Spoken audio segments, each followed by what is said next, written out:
مولانا خادم حسین رضوی رحمۃ اللہ علیہ کو لوگ صرف تحریک لبیک کے حوالے سے جانتے ہیں، حالانکہ ان کا جو کیریئر ہے وہ بہت پرانا ہے۔ مولانا بنیادی طور پر ایک استاد تھے، ایک شیخ الحدیث تھے۔ ان کا جو بیسک کارنامہ ہے وہ یہ ہے کہ وہ درجنوں نہیں سینکڑوں علماء کے استاد ہیں، سینکڑوں علماء، یعنی میں نے سوچ سمجھ کے لفظ کہا، انہوں نے سینکڑوں لوگوں کو رسول اللہ کا دین پڑھایا ہے، اور ان کے اب شاگردوں کے شاگرد بھی مدرسوں میں پڑھا۔ مولانا ایک بڑے غریب سے سادے سے گھرانے میں وہ پیدا ہوئے تھے، انہوں نے بڑی سادہ اور آخر تک زندگی انہوں نے وفاداری والی گزاری، سادگی والی گزاری، حسین گزاری۔ کسی شخص کے ایک ہوتا ہے کسی کے نظریے سے اختلاف کرنا، ایک ہوتا ہے کسی کے طریقہ کار سے اختلاف کرنا۔ کچھ لوگوں نے ان کے طریقہ کار سے اختلاف کیا ہے، لیکن ان بندے کا نظریہ اتنا شاندار تھا کہ نظریے سے کسی نے اختلاف نہیں کی۔ لوگوں نے یہ ضرور کہا کہ یہ فلانی بات اس طرح ہو جاتی تو ٹھیک تھا، لیکن یہ سب نے کہا کہ بندہ بات ٹھیک کرتا ہے۔ نظریے سے، فکر سے لوگ مطمئن ہو جائیں کسی زندہ کیا رہتا ہے؟ نظریہ۔ زندہ کیا رہتا ہے؟ نظریہ۔ فکری طور پر ایک خوبصورت آدمی تھے، بڑے منجے ہوئے آدمی تھے، وزادار آدمی تھے، ایک صاف ستھرے آدمی تھے۔ میری ان سے ملاقات اس وقت ہوئی تھی پہلی دفعہ جب وہ بالکل ٹھیک تھے، ٹانگوں پہ چلتے تھے۔ ان کے جو استاد گرامی تھے حضرت مولانا عبدالحکیم صاحب شرف قادری رحمۃ اللہ علیہ، بہت جید عالم تھے۔ میں ان کو ملنے کے لیے جاتا تھا تو حضرت بھی وہاں پڑھایا کرتے تھے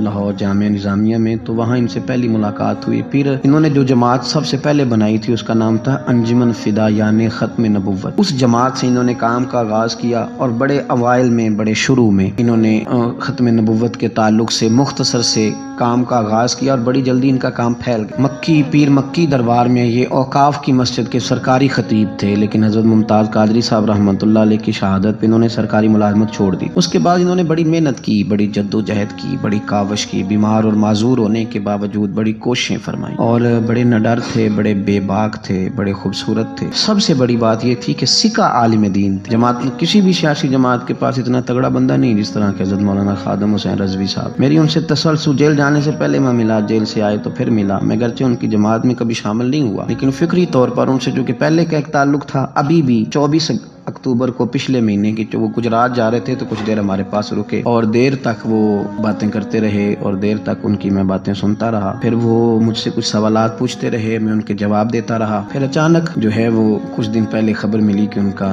طبیعت ان کی بڑی علیل ہے۔ میں نے تیمارداری کے لیے کچھ ان کے جو قریبی لوگ تھے ان سے رابطہ کیا، بتایا کہ آپ ٹھیک ہیں، آپ تھوڑے بیمار ہیں۔ پھر کل اللہ تبارک و تعالیٰ کا فیصلہ قدرت آئے، اور تیزی کے ساتھ لوگ اٹھ گئے۔ اس 2020 نے بہت سارے لوگ اہل سنت کے لیے، لیکن اس شخص کا جانا وہ زیادہ ہی تکلیف دے گیا۔ دل مائل نہیں ہوا، میں تو ناشتہ نہیں کر پایا۔ اس طرح کے لوگ کم آتے ہیں دنیا میں، اور شاید ان لوگوں کا وقت بھی تھوڑا ہوتا ہے، اور اللہ پاک شاید ایسے لوگوں کو جلدی ہی اپنی بارگاہ ناز کی طرف لے جاتا ہے۔ ایک شعر جگر مراد آبادی نے کہا تھا کہ جگر راہ وفا میں نقش ایسے چھوڑ آیا، میں جس منزل سے گزرا ہوں وہ اب تک یاد کرتی ہے۔ اور مجھے نا ایک دفعہ کسی شخص نے کہا کہ آپ کے خاندان کا قبرستان کہاں کر کے ہے؟